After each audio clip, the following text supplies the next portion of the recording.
Well, hello everyone, this is Jeff Clark with another unboxing video. I got this model about a month ago, but haven't been able to get it out of the box. As you can see, it came from Amazon, and they do have 5 of them left, and a couple of other sellers have them as well.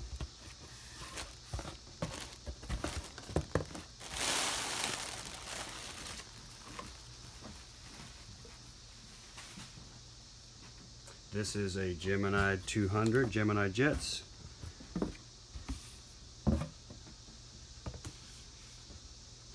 Pan Am. And what an awesome model this is going to be. This has been reviewed already by Midget HD and 777 Die Hard Forever. And this is the Billboard Livery. This is Boeing 747-100. The model number is G2PAA619. In the front of the box we have the Pan Am logo and the meatball symbol. The bottom of the box, pretty standard. Side of the box.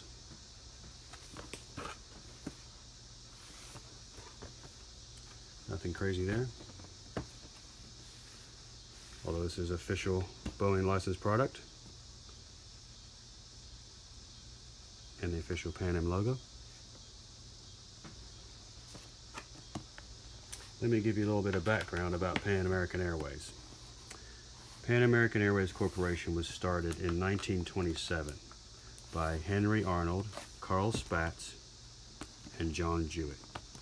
This was to counter a Colombian-based carrier called SCADTA, which I'll let you look up because I don't want to insult our Spanish-speaking viewers with my poor accent.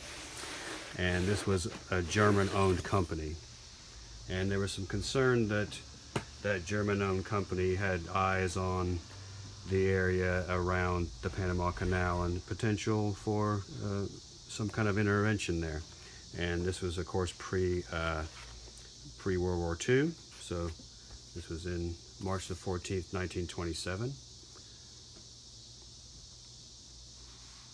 SCADTA was attempting to obtain some contracts to haul mail to Cuba, and Pan American Airways Corporation was interested in preventing that. Also at the same time, we had a gentleman by the name of Juan Trippe, who on June 2nd, 1927 started ACA, or the Aviation Corporation of the Americas, which had Latin American roots including Havana, Cuba. And by merging PAA and ACA, as in Pan American Airways Corporation and Aviation Corporation of the Americas, they created one company, and that was on June the 23rd of 1928.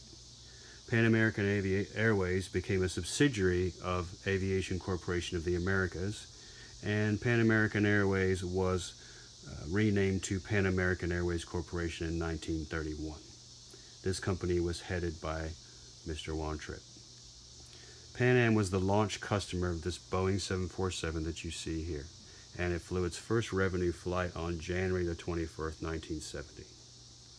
After much financial trouble and as a result of the 1973 oil crisis, increased competition, Pan Am 103, the fated flight over Lockerbie, Scotland, increased fuel prices, and other factors led to the ceasing of operations on December 14th, 1991.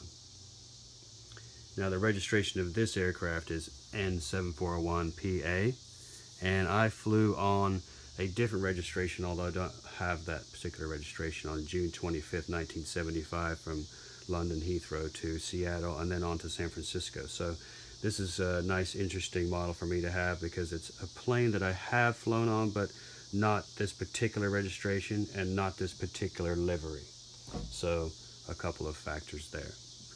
This particular aircraft first had its first flight on February the 13th, 1970 and was delivered February 28th, 1970 and was called Clipper Kit Carson and then renamed to Sparking Wave. Later on in its lifetime, it was delivered in December 12, 1990 to GATX, which is a cargo group, then to Polar Air Cargo, and still under a different registration there, N741SJ. This is a 747-100 or a -121 with the JT9D-7A Pratt and Whitney engines on it.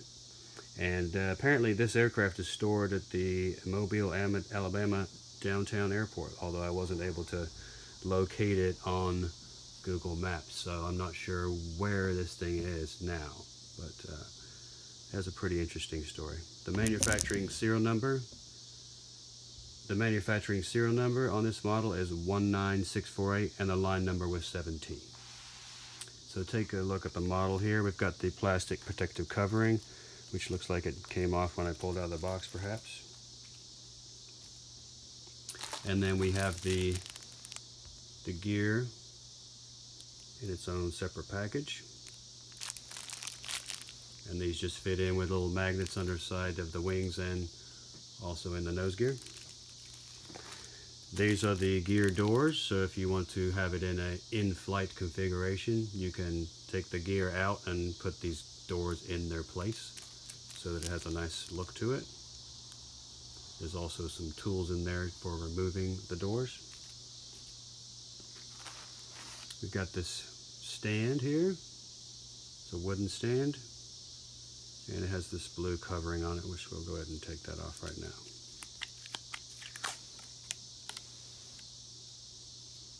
It looks like it's kind of caught the pad.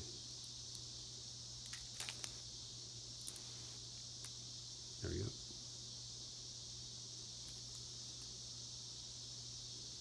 So let's have a look at the model here. Now, one thing I do see is that the UHF antenna on this side is present, but is not present on this side. So I wonder where that is located. Hopefully it's in the box and can be reinserted.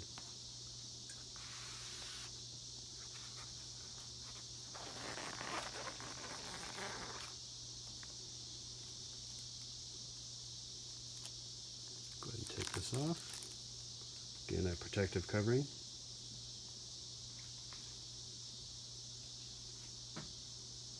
And then let's have a look. Now this is the Billboard livery, so when the aircraft originally came out, when I flew it and when it originally was delivered to Pan Am, it had their standard original livery, which was the black Pan Am written just here on and behind the L1 door, entry door. And this is the 3-window configuration because it's one of the earlier models, but most of these big individual aircraft were converted to the 10-window version at some point in their lifetime. And the Billboard livery came out in the early 1980s. It was carried almost through to the end of the operation of the airline. And this has the oversized blue meatball on the tail, which is an increase in size versus the original livery. And this has the polished belly, which is, if any of you guys have seen any of my videos, I really am a fan of the polished underside of these 747s of this era. I think it gives them a really nice look on the shelf and makes them look really cool. So here on the nose we have the radome. No real definition of the radome. There is a small, thin, tiny line there that you might be able to see where the radome actually comes off. This is Clipper Sparking Wave, as I mentioned, which used to be the former Kit Carson, but I think it was renamed within a year of it coming out and being part of the livery. We have the crew escape hatch door here. We have the windshield wipers and the spray nozzles. Here's our pitot tubes. We have our static ports here. There's a little bit of a scuff right here, but we'll see if they can polish that out. These are this is the nacelle, engine nacelle inspection light, this little dot. The L1 door is nice and detailed with the opening mechanism and the drip rail above it, as is the L2 door. The 747 has 5 doors on each side for escape purposes. that beautiful Pan Am livery, just so cool.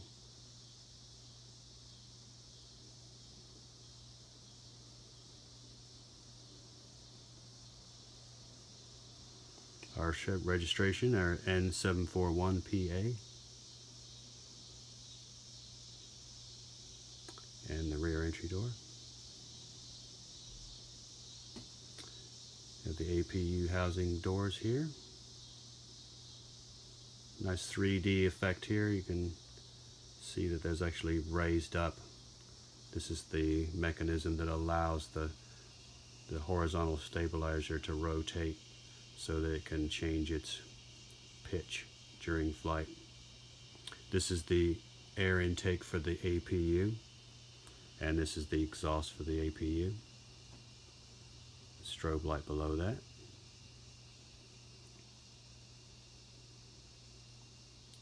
This is a emergency locator transmitter antenna.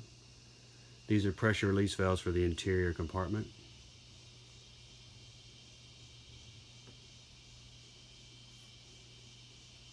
This is a DME antenna. We have the locations where the gear will go. A nice jewel beacon for anti-collision.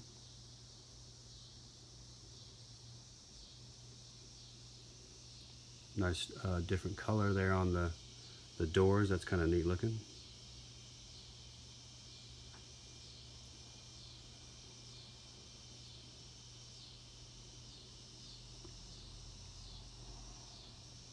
Let's look at the port side here.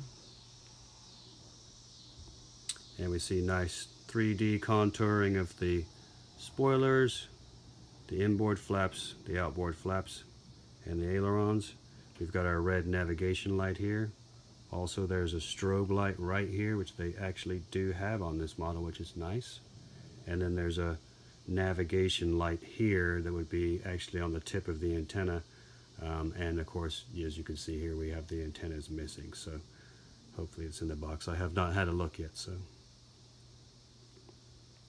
on the other side, we have the same nice detailing. The antenna does look really good. I like the way the Gemini does the antenna. I did have one that actually broke off on my other Gemini 200, 747-100. And this is green, although it has a red hue to it. This is our green navigation light on the starboard side of the aircraft. Here's our fuel dump valve. And same on the other. Really nice work with the painting, the two-tone paint job.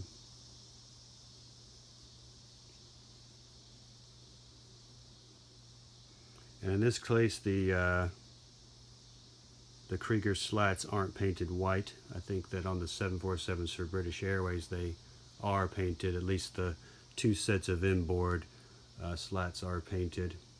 This actually slat deploys from the lower surface of the wing. It doesn't compose the leading edge of the wing. Little discoloration here in the paint. If you can see, there's a little change in the line there. And this engine seems to have some kind of dirt or something on it.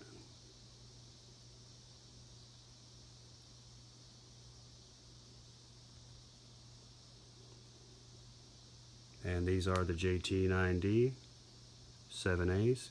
These put out 47,000 pounds of torque or thrust.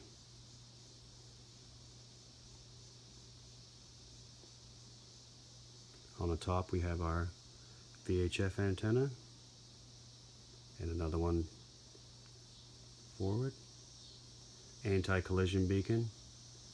I don't see any details of the traffic collision avoidance system antennas or the air traffic control antennas on there.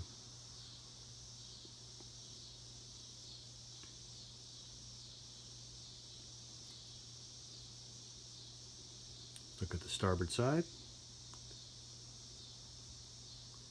And we have the upper deck escape door. Really clean detail there.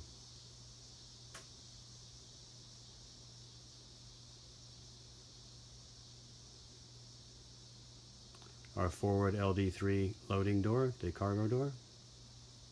Lots of good detail on the mechanism and the buttons and such.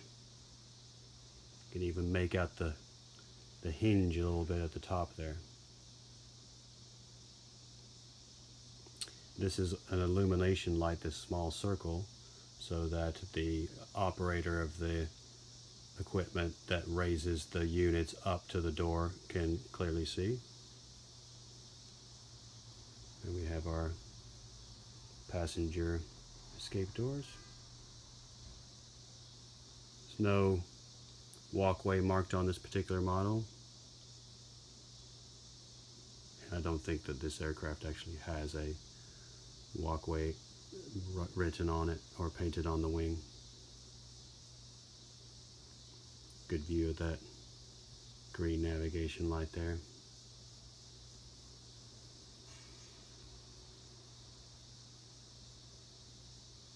And you can just about see the strobe light.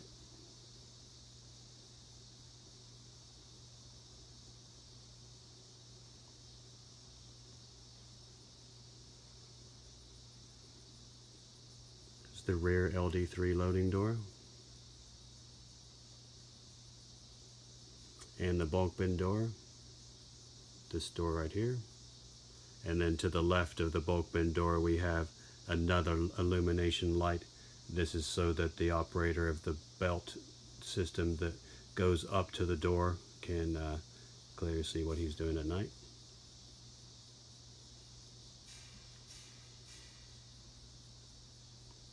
Everything's really clear, no defects in the paint that I can see. Nice 3D look. Pan Am is the flag carrier, was one of the flag carriers of the United States, so it has its United States flag there. Underside of the wings, we got nice detail of the hinge on the aileron. And this is this little chevron here is a vent for a tank, a fuel tank that's out here. Essentially, there's a small tank that allows buildup of vapor and such to go into it, and it can be purged through that small opening. So there's some cool videos you can see on YouTube where you'll see the vapor actually being expelled out of those two ports. There's one on the other side too. This little triangle here.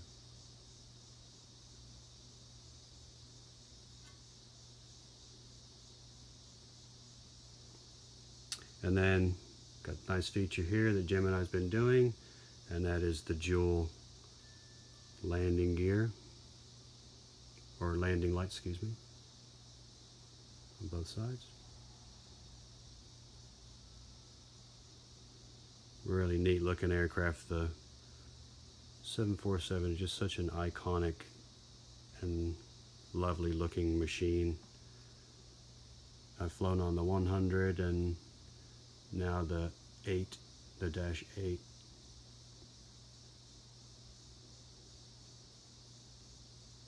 And hopefully one of these days I'll get to fly on the 747-400. And I want to do that with British Airways so I can round out my British Airways collection. Plus that British Airways Gemini 200 is just so slick looking. And it's a really nice livery. Okay, so overall everything looks really nice. I'm going to check out this antenna and see if we can't get that located. And we'll put this gear on and see how she looks.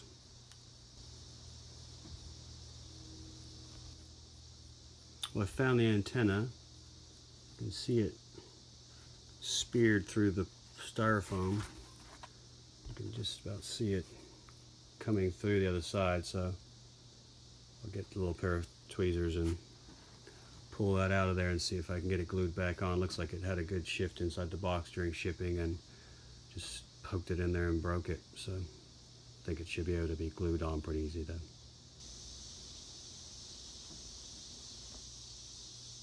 I'll put this gear on. And you got the jewels in the nose gear here too. Makes it look so cool.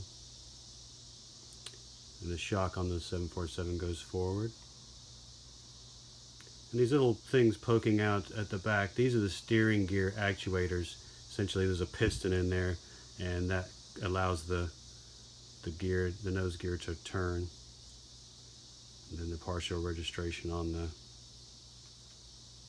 door there. You can just about see it, 741.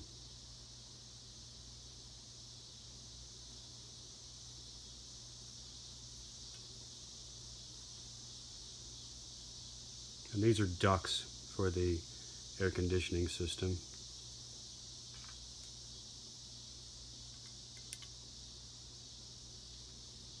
The gear is metal.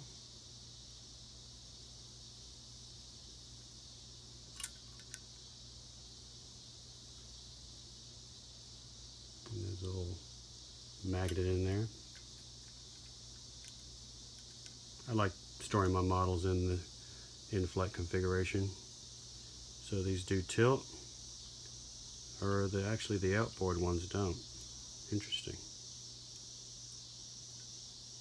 That's the first time I've seen that.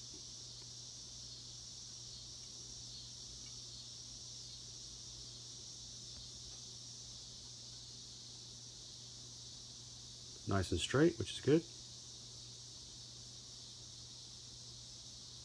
They do roll. And the wheels look pretty nice. Gemini sort of is here and there on their wheels, but I like these pretty well. They look really nice and clear, and they've got good rubber on them. It doesn't look like it has any little filaments hanging off or anything. Looks really nice. And the nose gear rolls kind of, and also turns. See how she looks.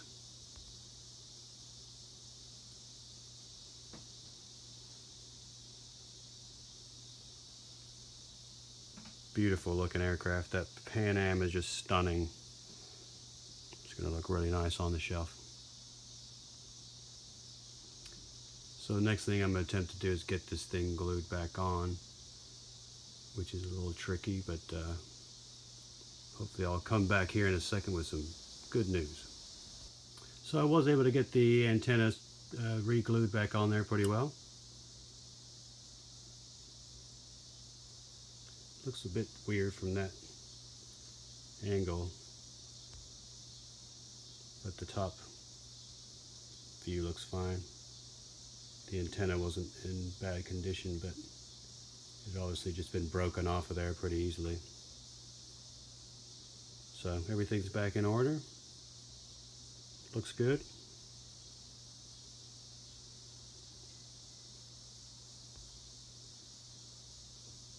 And these fan blades do spin.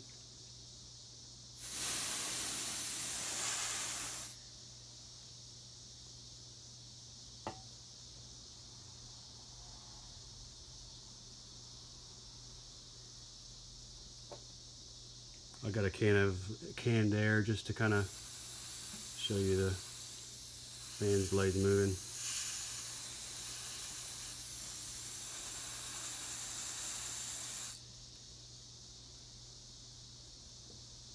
It's nice to see that they're aerodynamic. Pretty cool. Put the stand on.